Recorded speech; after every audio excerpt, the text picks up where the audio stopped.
सदगुरु कबीर साहब जीवन का सत्य बता रहे हैं। साहिब कहते हैं भंवरे उड़ चुके हैं और जहाँ पर भंवरे बैठे थे वहाँ बगुले आकर बैठ चुके हैं। भंवरा कौन है? भंवरा काले रंग का होता है। भंवरा और बगुला से कबीर का क्या रिश्ता है? कबीर कहते हैं जैसे भंवरा काले रंग का होता है ऐसे तुम्हारे बाल भी काले रंग के होते हैं। भंवर उड़ गए यानी काले बाल चले गए, बगुले बैठ गए यानी सफेद बाल आ गए। अर्थात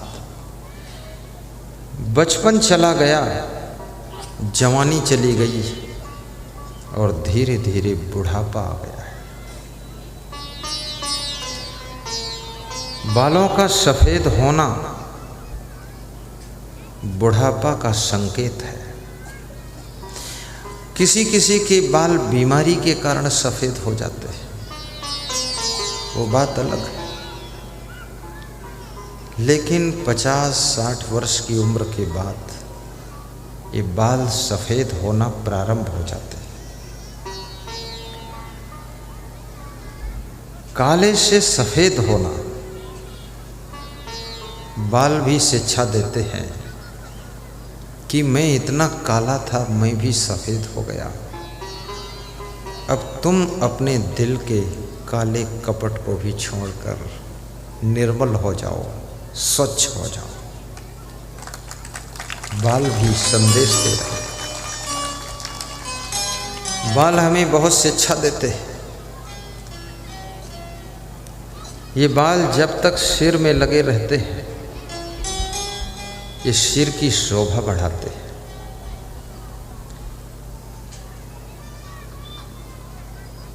और जब तक बाल सिर में लगे रहते हैं तब तक बाल बहुत आदर पाते हैं।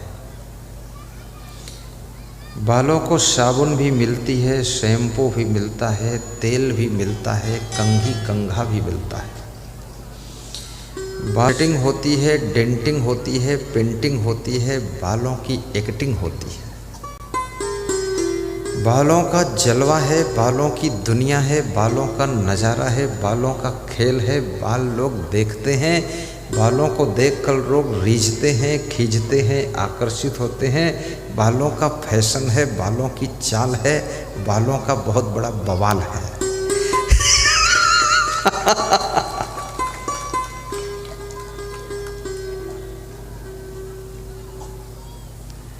वाह वाह, बाल बाल बाल।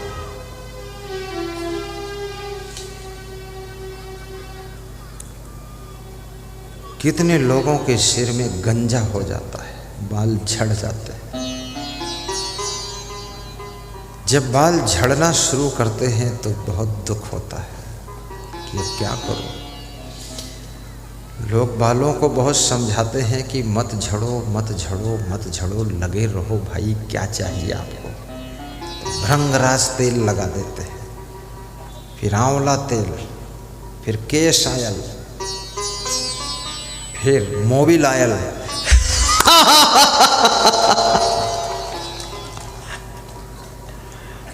फिर सरसों का तेल, फिर नारियल तेल।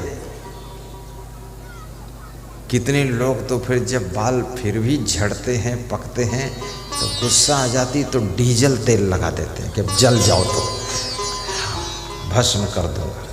नाराज हो गए बालों से। लेकिन बाल क्यों झड़ते हैं?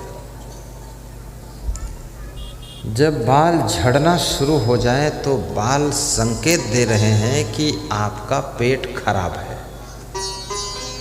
आपका डाइजेशन खराब है, आपका हाजमा सही नहीं है, आपका पेट साफ होता नहीं है, आपको कब्ज याद शक्ति घटने लग जाती है। इसलिए कहते हैं ना कि बुद्धिहीन तनु जानिके, हनुमान चालीसा की दोहा है, बुद्धिहीन तनु जानिके सुमिरो पवन कुमार। बुद्धिहीन अगर होते जा रहे हो, बुद्धि कम होती जा रही, मेमोरी वीक होती जा रही है, स्मरण शक्ति घटती जा रही है, केवल खोपड़ी बची, दिमाग गायब हो रहा है, क्या करना चाहिए? पवन कुमार को सुमिरन करो, हनुमान जी को। हनुमान जी को ही सुमिरन करने के लिए क्यों कहा गया?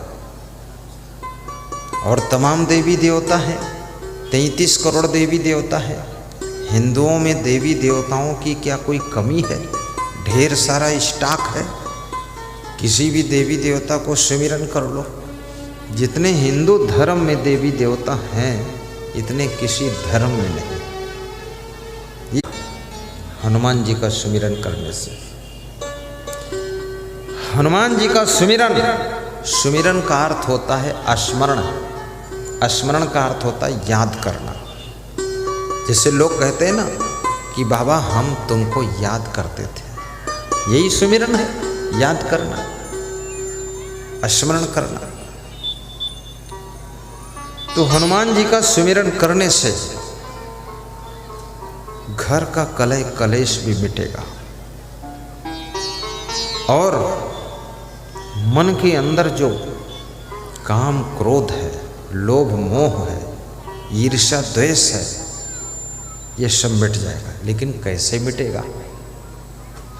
ज़्यादातर हनुमान जी की हनुमान चालीसा लोग इसलिए पढ़ते हैं कि उससे भूत पिशाच निकट नहीं आवे, महावीर जब नाम सुनावे। महावीर, हनुमान का दूसरा नाम महावीर है। महावीर का नाम सुनते ही भूत पिशाच निकट नहीं आते। कितने लोगों ने अपना खुद का नाम ही महावीर रख लिया है। कितने माता पिता ने अपने बेटे का नाम महावीर रखा है कि दिन में 20 बार महावीर महावीर महावीर पुकारूंगा तो भूत पिशाच निकट नहीं आवे, वो आएगा नहीं। लेकिन उनका बेटा ऐसा महावीर है कि महावीर को बुलाते हैं तो महावीर भी निकट नहीं आता है, बहुत नालायक वो भी निकट नहीं आता, मनमानी कर रहा है, इधर उधर घूम रहा है।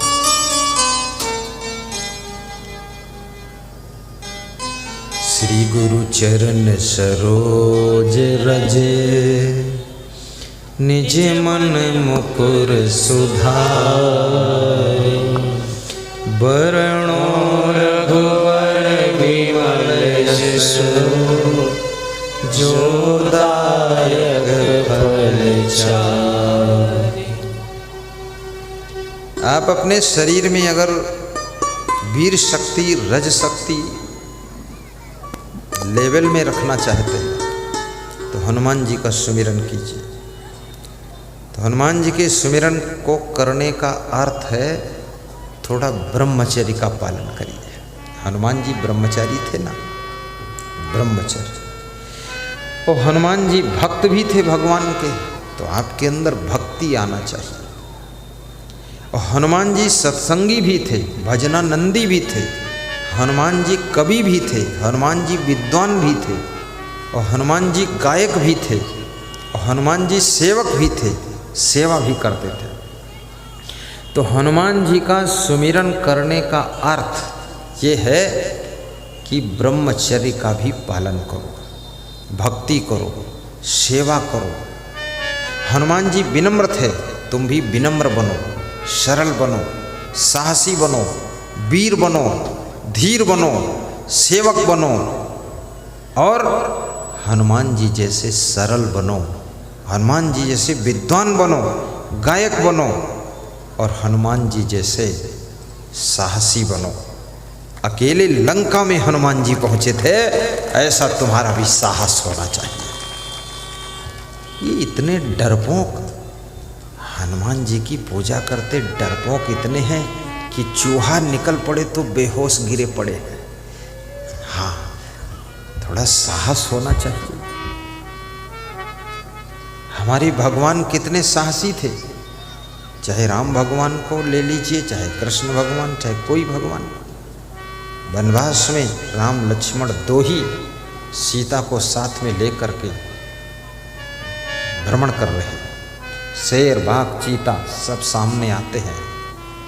डर नहीं है, निडर, निर्भय भी रहो, डरपोक मत बनो। लेकिन भगवान ये भी सिखाते हैं, जहाँ जान का खतरा है वहाँ भाग भी जाओ, जान बचा लो। जब जरासंध ने कृष्ण के ऊपर आक्रमण किया तो मथुरा छोड़कर द्वारिका चले गए, और द्वारिका में जब आक्रमण किया तो द्वारिका से भी समुद्र में कूदकर भेंट द्वारिका चले गए। भगवान सिखाते हैं जब लगे कि पूरा खतरा ज़्यादा है तो वहाँ से भाग जाना चाहिए। भागना भी भगवान का एक गुण है, इसलिए भागना भी सीखना चाहिए। तब तक लड़ो जब तक जीत सकते हो, जब लगे अब पराजित हो जाएंगे गायब हो जाओ, फिर तैयारी करो बाद को। श्री गुरु चरण सरोज रजे, निज मन मुकुर सु